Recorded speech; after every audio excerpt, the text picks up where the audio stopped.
What? I'm not talking to you. Okay. Left, right. Free throw. Free throw fingers. Can I put FTF? We're live, people. We're live right now. Can I put FTF? We're live. No. I don't know what that means. Hey. Free I'm throw. gonna do We're live. FTF. Are we good? Fuck Three. yeah. Hey, so I'm Three. gonna do. Wait. Free throw. No, I'm not. I'm way not ready. Dude, What- Connor's what- so ready. I'm You guys are Miss missing Holcomb. out. Do you Okay, need so something you have else? to say welcome everyone. I'm here with Jake Mills. Everybody Holy. got it? Is that all you need? Yeah, I need that after that. Okay. part. Thank you. Just keep it. Welcome back, everyone. It's another episode of CometTalk with Cashlaw. I'm here with Leon O'Brien and Jake Milich. First, we're going to talk about a few varsity scores. Girls basketball played Camden and they lost 36-28. Boys swam against RFA and they lost 99-61. Boys basketball played Camden and they won 69-38. And girls volleyball played South Jeff and won 3-2. So now on to our new segment that we're going to keep going, the Zoo Crew Chant segment. For those of you that were a little confused about the newspapers, we're allowed to do the newspapers again. It's just we can't do them every game. So I will keep you updated on which games we're doing it and which games we're not. Yeah, so we had a conversation with the AD. We want to keep things appropriate. Don't want to single out players. We definitely don't want to be afraid of doing chants, but we definitely still want to be loud. So don't be afraid if we get a warning from a supervisor. You know, just keep it classy. So our chants of the week are, for this time, are this one, which isn't really a chant, but you just do this for free throws. And then when we make the free throw, you go whoosh, okay? The next one is, you can't do that, okay? And then the next one is, it's kind of a different one. Connor found this one. So when a player steps onto the field, Connor, or whoever's the zookeeper, is gonna say number 23. And so when 23 comes onto a court after a timeout, before the jump ball, at the beginning of the game, we're gonna single him out, and we're gonna, every time he moves his left foot to take a step, we're gonna go left. Every time he takes a right step, right. And then he's gonna go left, right, left, right, left, right. And so then just kind of not taunting him, but kind of taunting him at the same time. So we gotta be united in that. That's kind of hard to explain, so just be ready when that happens so you know what's happening. The biggest thing with chants, if it's just me doing it, it's kind of stupid. It's just a few kids, you know, it's not as effective. So basically just, you know, be confident, cheer loud, be proud, support your athletics.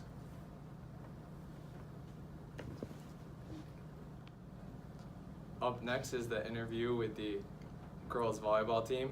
I interviewed the players, talked about their season, last season, how it's going and their outlooks for the season. I have a lot of respect for Coach Robbins. I think she's one of the best coaches at Carthage right now and in Carthage history. So it's definitely a good interview to see what the girls think about her. Great job to the girls so far.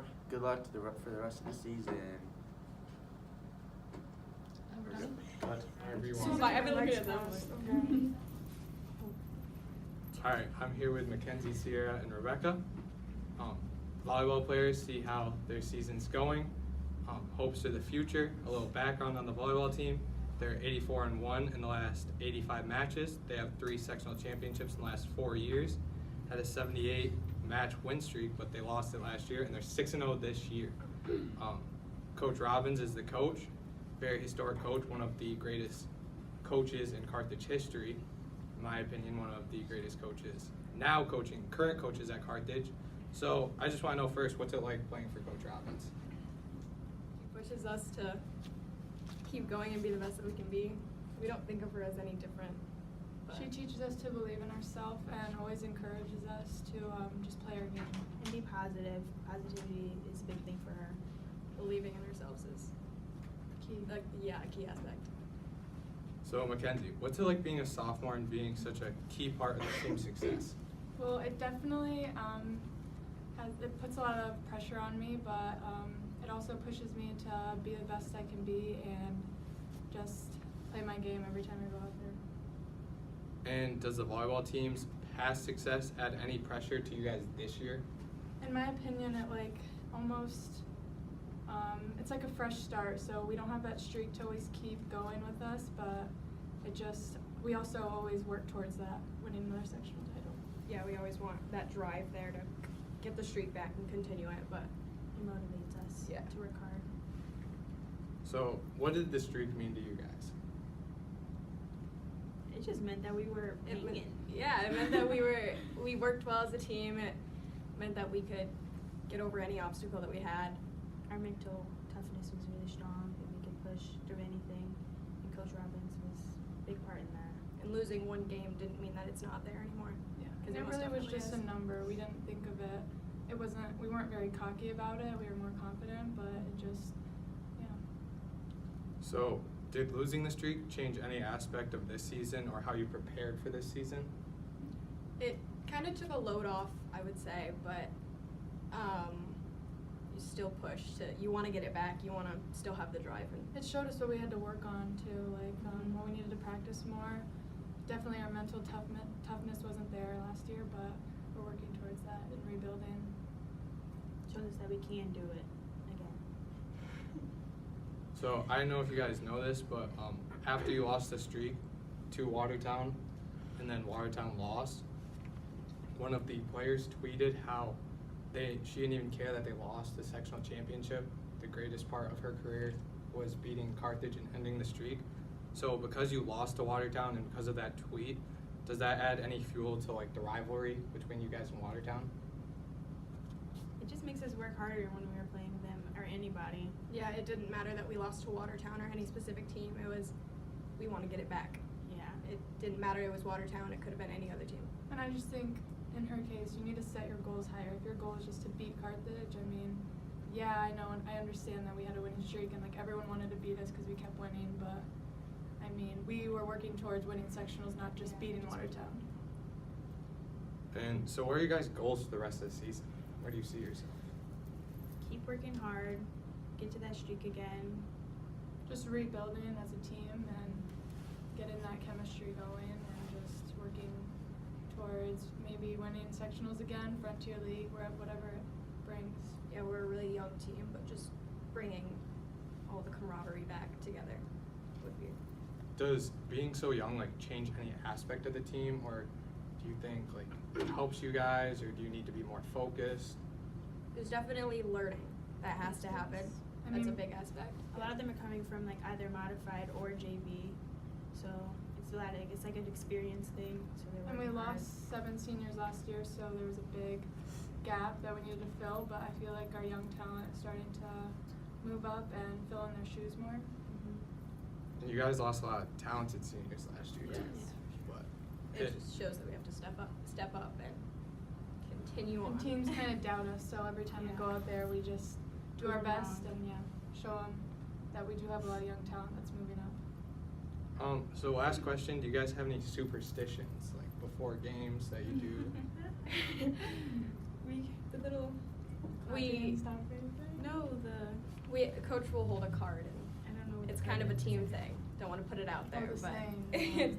there's a saying.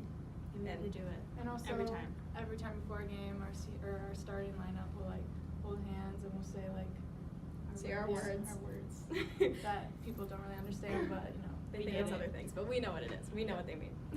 Do you guys personally like on the bus ride have superstitions? Like do you have to or like wear the same clothes and like eat a certain food before the game? I definitely have a game spandex. That's my thing. I wear the. I don't have a thing. I listen to the same music every bus ride. That's just me though. We kind of just do our own thing on the bus. Yeah. We watch TV. Yeah, Watch we, Netflix. Coach doesn't need us to be serious because she knows that we'll go out there and get the job done. Yeah. All right, well, thank you guys very much. You've looked very impressive this year. Best of luck to you guys on the rest of the season. Thank you. All right, now on to national sports. Our first story is Lamar Jackson won the starting job and is now the starting quarterback of the Baltimore Ravens. So I'm a Ravens fan, full disclosure, just like I'm a Duke fan. Anyways, I've hated Joe Flacco for a long time, been disappointed with what he's doing. I was ecstatic when we got Lamar Jackson. My aunt, who's also a Ravens fan, said in Ozzie we trust halfway through the draft. I was panicking. I didn't think we were going to get him. I thought we were going to make a stupid decision. Then we got him. So I'm super excited about that. Now Flacco's out. Lamar Jackson's in. And he's performing. He's doing his job probably better than Joe Flacco is. Joe Flacco had a lot of seniority, so I got to give him that. But I think Lamar Jackson's going to be bigger and better, and I hope we can keep him on our team for a long time. I know that Jake disagrees with me, so I guess I'll give it to you, Jake. Well, I wouldn't call it disagreeing, but he's definitely not the best rookie quarterback. The Ravens' 2017 record was 9-7, and they're 8-6 this year, so not much better. And Browns were 0-16 in 2017, and Baker Mayfield has led them to a 6-7 Oh my God, and 1 not record. single-handedly. Okay. They're 6-7. I said lead. Okay. From 0-16 with a coaching change in the middle, they're fighting for a playoff spot, and it looks like they're going to get it. I say No, I don't. Baker, No, Mayfield, sorry. and the Cleveland Browns are going Okay. to the Okay. 2018 NFL playoff. Personally, Baker Mayfield has played better this year than Lamar Jackson. I like Lamar Jackson more. I think Baker and Lamar are both the best quarterbacks in the draft. I liked Lamar Jackson a lot. I really wanted him to slip to the Giants somehow, some way. I watched him tear up Syracuse for a lot of years, so it's a sore subject. But Lamar Jackson's great. I feel like the Ravens just need to go and have him pass more. They're being too conservative with him. That's true. I like the decision to move away from Joe Flacco. The Giants didn't make that decision, and now you see they're stuck with Eli Manning, possibly for one more season.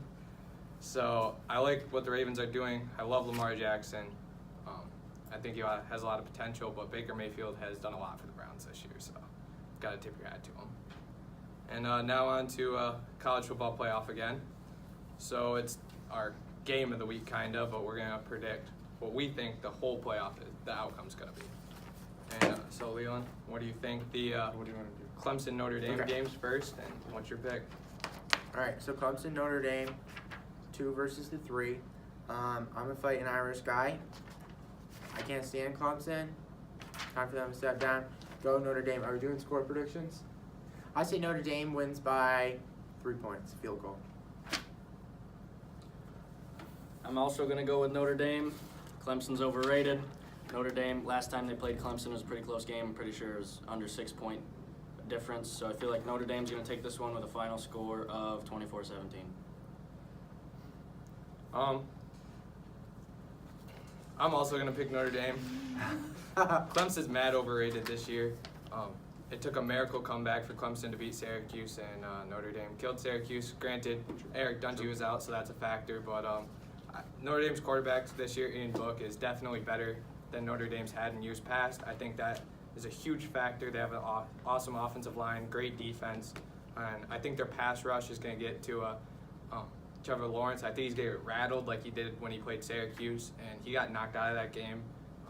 I think he's still young. I think he has a chance to be a great quarterback, but I think his inexperience will show this year and in this game. I think that's going to be awesome if we see Notre Dame in the championship.